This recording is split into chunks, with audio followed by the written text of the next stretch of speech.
Saudamos a todos os companheiros, irmãos espíritas e não espíritas que nos acompanham neste instante em mais uma explanação que trazemos para facilitar as reflexões, para facilitar o entendimento, a compreensão a respeito de algumas questões à luz da doutrina espírita. Nós vamos convidar agora todos a se recolherem intimamente para buscar a figura do Mestre Jesus, meigo Rabi, amigo querido de todas as horas, de todos os momentos, inicialmente para agradecer a oportunidade de estarmos encarnados neste planeta bendito e abençoado, o planeta azul, nessa roupagem carnal também bendita e abençoada, por estarmos experienciando mais uma encarnação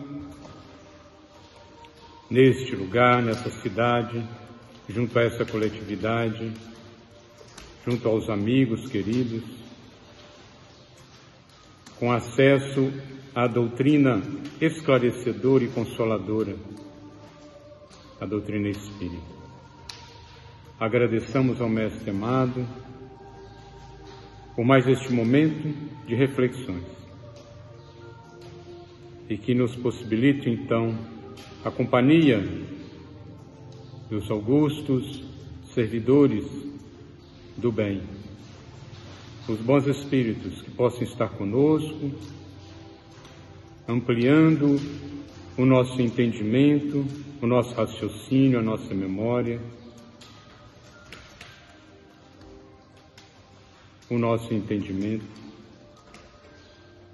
para que possamos então trazer a mensagem melhor adequada a todos nós, necessitados que estamos de uma palavra de esclarecimento, de entendimento, para as questões mais íntimas, para as questões espirituais. Ampara-nos a todos, Mestre amoroso, hoje e sempre, que assim seja. Trazemos então, neste momento, um tema muito importante para todos nós. São reflexões a respeito da liberdade e o tema é colocado como uma pergunta, um questionamento. Será possível gozarmos a plena liberdade na Terra, em nosso planeta? E aí nós vamos recorrer à obra basilar da doutrina espírita, então o Livro dos Espíritos, no capítulo 10, aí a nona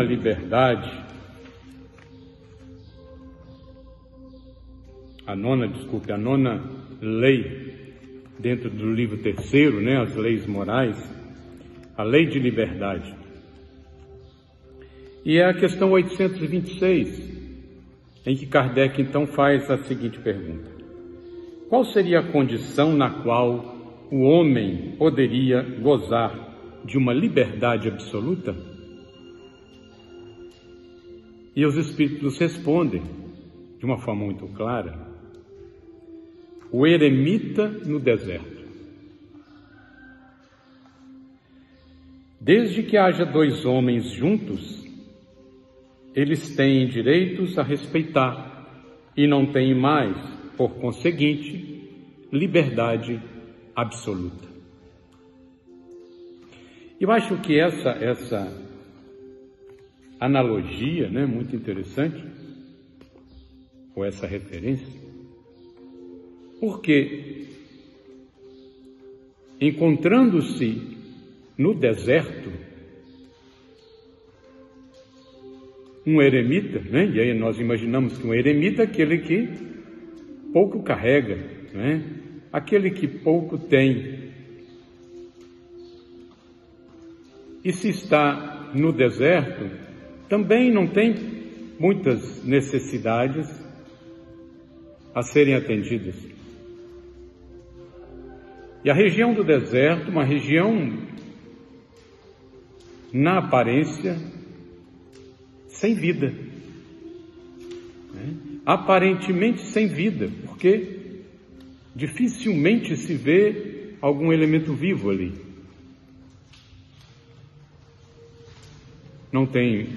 Não existem animais, não existem insetos, não existem pessoas, exceto um eremita.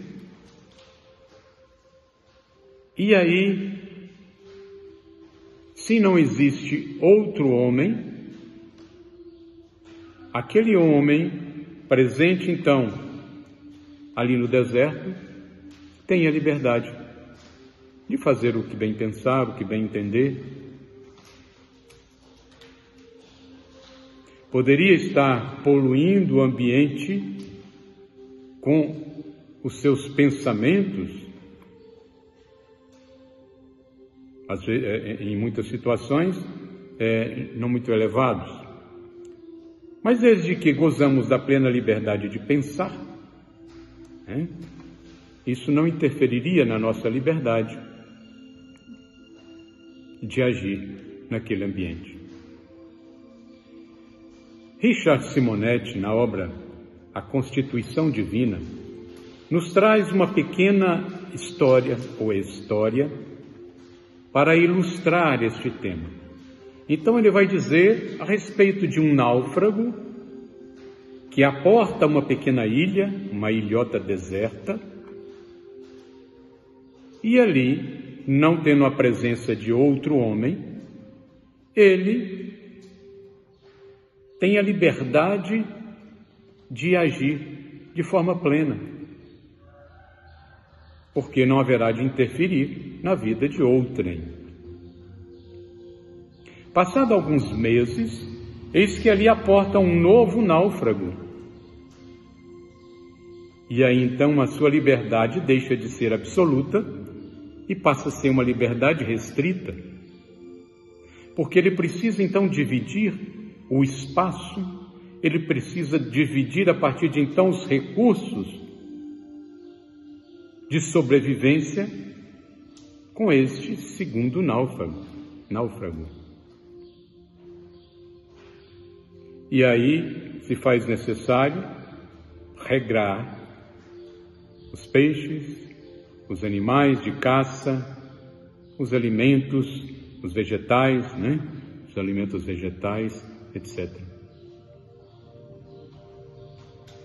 E na medida que vão chegando novos náufragos nessa ilhota, a liberdade se restringe ainda mais.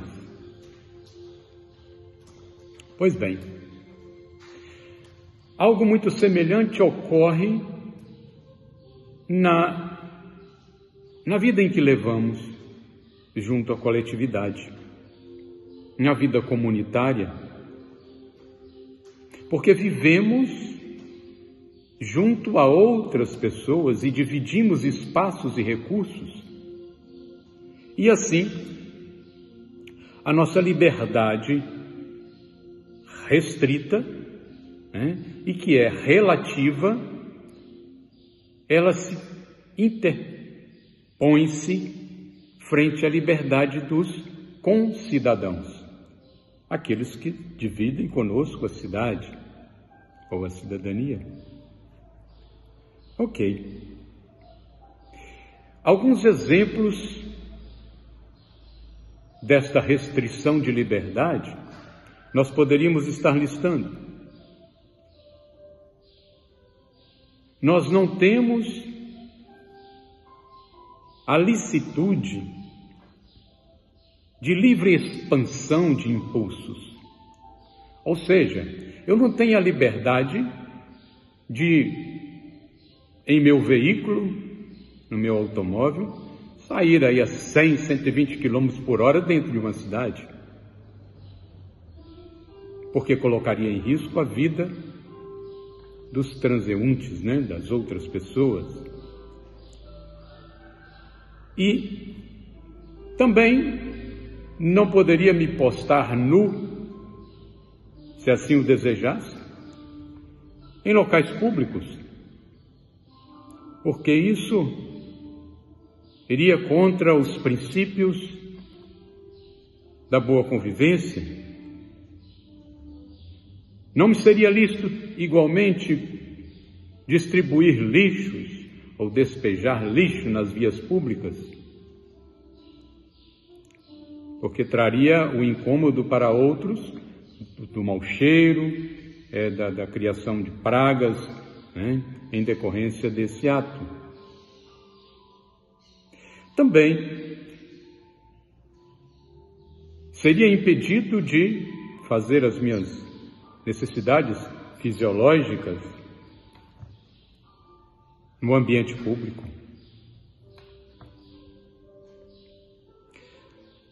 A liberdade de movimentação também nos é bastante restrita, considerando que nós não podemos invadir a propriedade alheia. Não podemos entrar em qualquer propriedade, ou em propriedades que não nos pertençam, sejam fazendas, sítios, residências, ou qualquer outro ambiente.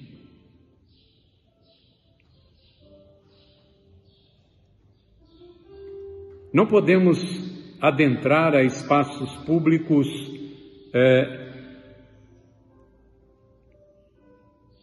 que estejam reservados à utilização mais restrita.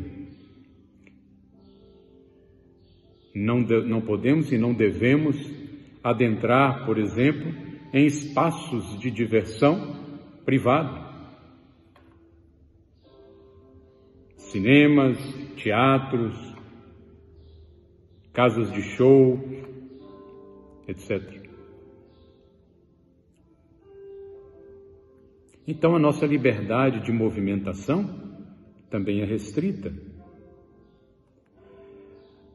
Além disso,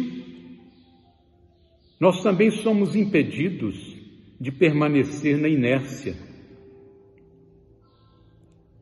desde que fisicamente ou mentalmente aptos para isso. Os recursos para a nossa sobrevivência, eles pertencem àqueles que os produzem. Seja o alimento, o abrigo, as vestimentas, os calçados, os meios de transporte, pertencem àqueles que os produzem. E assim somos forçados, entre aspas, a utilizar da nossa força de trabalho para nos engajarmos no processo de produção, atendendo à lei de colaboração nessa sociedade. Para obtermos assim, então, o elemento de troca, de permuta, que é o dinheiro, na aquisição dos recursos necessários. Também devemos considerar que a compreensão dos deveres comunitários a serem cumpridos junto à sociedade é uma virtude bastante rara. Quem de nós plenamente domina a obediência, o conhecimento e a obediência de todas as leis da boa convivência?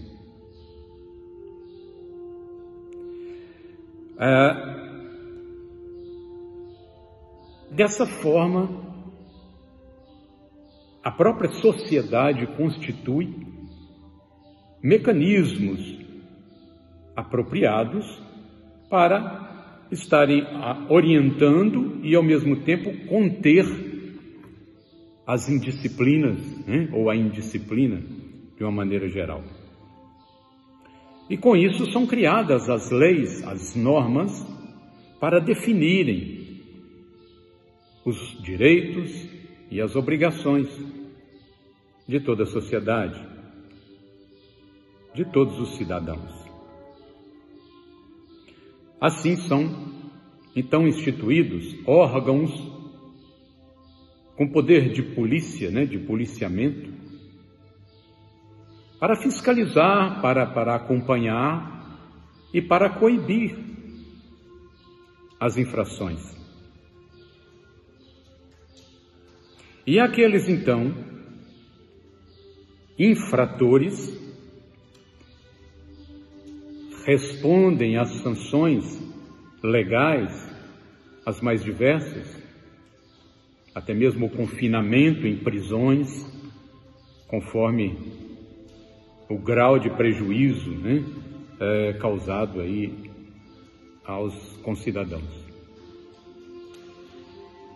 E aí, quanto maior a extensão demográfica, quanto maior a concentração urbana do meio em que vivemos, mais difícil se torna o controle da população. As infrações, que nem sempre estão enquadradas como delitos possíveis de serem coibidos ou de serem punidos ou corrigidos pelas autoridades, tornam muitas vezes mais complexo esse controle. Por exemplo, um industrial cuja fábrica ou cuja indústria despeja nos cursos de água, nos rios, nos lagos, nas represas, no oceano, os dejetos, resíduos poluentes, ou na própria atmosfera.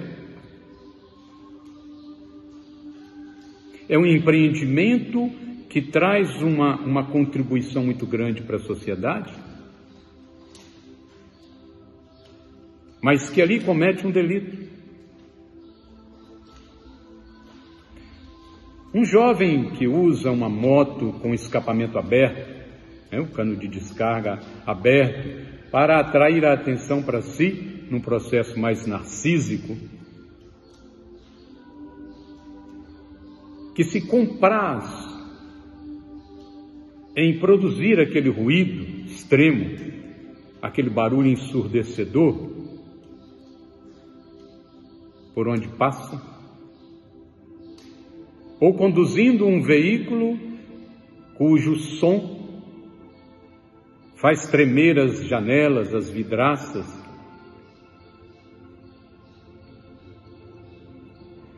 Também o alcoólatra inconveniente, que anda pelas ruas a perturbar as pessoas. Outro dia, andando aqui na cidade, não poderia dizer que seria realmente um alcoólatra, mas percebi de longe uma pessoa que interrompia o fluxo do trânsito, dos veículos. Me pareceu estar sob efeito do álcool. E aí ele parava os veículos, e os veículos tentando passar e ele tentando segurar. Alguns motoristas ali xingavam, brigavam, alguns outros ameaçavam de atropelá-lo.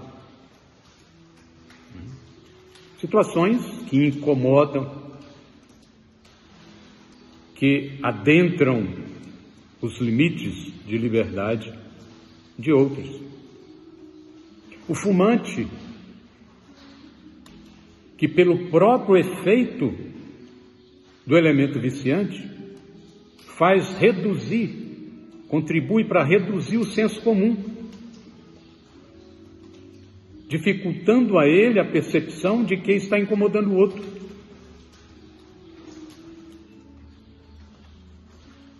Porque ele está fumando e ao mesmo tempo força o outro que está ao seu lado ao mesmo vício.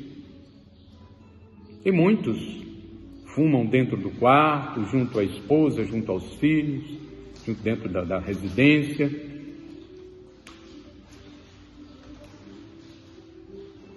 Ele que ali corre um risco de adoecimento na obtenção, por exemplo, na aquisição de um câncer em sua organização biológica. Favorece que o outro também, de forma passiva, desenvolva a mesma patologia. Então, por aí nós vamos, né? O pichador que vai denegrir a imagem da cidade, com as pichações nos muros, deixando ali a sua marca, as iniciais do seu nome, ou qualquer outro registro, qualquer outra forma de registro da sua presença. Muitos estudantes que picham as carteiras, as paredes da sala de aula ou da escola que lhe oferece a formação acadêmica, a formação escolar. O maledicente, muito em voga, muito comum nos tempos atuais, que denigra a imagem das pessoas, com falsas acusações,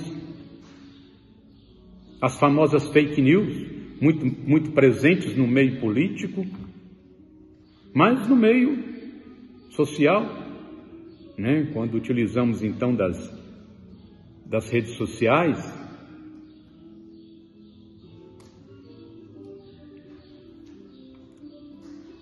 O momento atual, com relação à Covid, com relação à pandemia em que vivemos, e para a qual também temos normas a serem cumpridas, mas muitos de nós evitam cumprir as normas, manifestam uma resistência em cumprir as normas, resistem em usar a máscara protetora no meio de outras pessoas, colocando em risco a sua própria saúde, mas também a saúde de outros que ali estão e daqueles com quem convivem no dia a dia, trazendo o risco de morte antecipada para todos estes. Então resistem em usar a máscara, resistem em usar o álcool, na limpeza das mãos, o sabonete, para a desinfecção das mãos, resiste em se manter à distância recomendada de 1,5 m, 2 metros das pessoas com quem convive, no meio, nas vias públicas, nos ambientes públicos. Agora, nesses dias temos visto também a queima dos ônibus, realizada por determinadas pessoas que se acham no direito de simplesmente colocar fogo num veículo que realiza o transporte de centenas de pessoas diariamente para o trabalho, para o local para o qual se deslocam, e assim, de uma forma muito impulsiva, como se dentro de um pesadelo, num processo de um sonambulismo quase mecânico, porque o sonambulismo é um momento em que nós nos colocamos inconscientes. E as pessoas, quando realizam determinadas atitudes, quando praticam determinadas condutas, nos parecem assim. E estão avançando muito além dos limites da liberdade. As queimadas, as derrubadas de florestas, no entendimento de que posso colocar fogo, porque eu adquiri uma gleba de terra de 200 hectares, 500 hectares, e resolvi queimá-los. Resolvi abater as árvores para ali então defender o meu ganho extrapolado.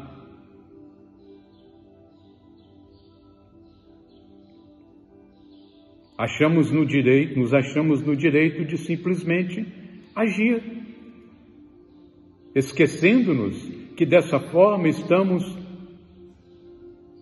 avançando além do que podemos.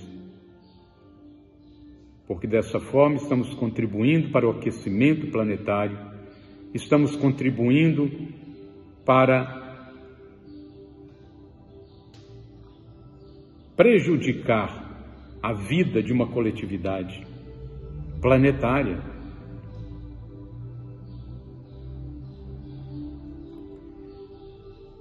Temos a poluição dos oceanos. Volta e meia nós percebemos aí algum navio cargueiro que colide ou que tem algum vazamento, e quantos peixes morrem. Lembrando das queimadas, ontem vi aí uma notícia a respeito de aves nos Estados americanos, nos Estados Unidos, aves descendo, caindo mortas do céu. Centenas de milhares de aves caindo mortas. Olha a que estado chegamos. Estão atribuindo provavelmente às queimadas ocorridas lá em seu território. Que situação. Também ontem vi a notícia de que a fumaça dessas queimadas no território americano atravessaram o oceano e estão atingindo a Europa. Hoje vimos aqui a notícia de que as queimadas ocorridas na Amazônia estarão atingindo o nosso estado de Minas Gerais.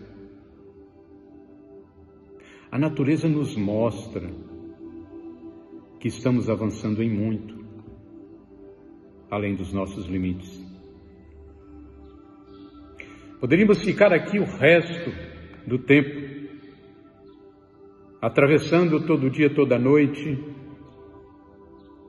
dizendo de quantas e quantas vezes, em quantos momentos, nós extrapolamos a nossa liberdade. E é muito importante entendermos que nenhum prejuízo causado ao semelhante ficará impune. A lei está na consciência de cada um de nós. E quando então extrapolamos e infringimos as leis, a cobrança nos chega. E não é o Criador que nos pune, ao contrário do que muitos de nós pensamos. Não é o Criador que nos pune, somos nós mesmos. Somos nós que minamos em nossa organização biológica os mais diversos meios de punição, na forma de doenças viróticas, temos aí a Covid, na forma de doenças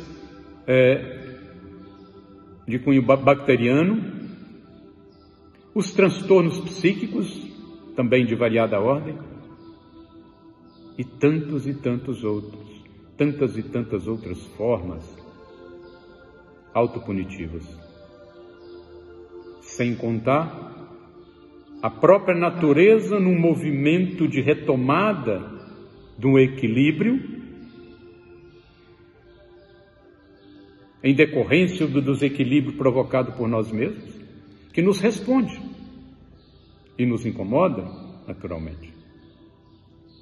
Numa tentativa de nos trazer à reflexão, de nos acordar, de nos despertar do processo sonambúlico, nos colocando então frente à realidade da vida.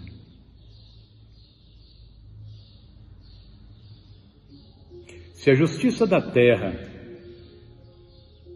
se torna impotente muitas vezes para estar corrigindo ou contendo os nossos impulsos extrapolados, né? A justiça dos céus, usando a terminologia de Richard Simonetti, não haverá de faltar, não fará. E assim, essa mesma justiça do céu,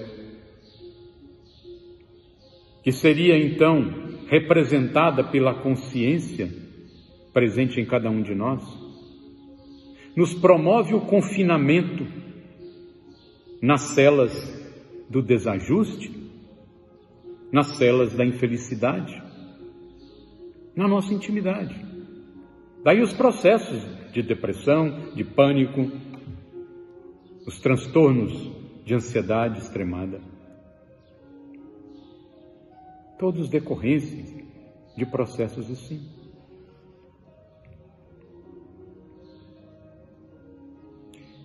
Fecharíamos então as nossas reflexões de hoje com um texto ou com um pequeno texto, pequeno parágrafo,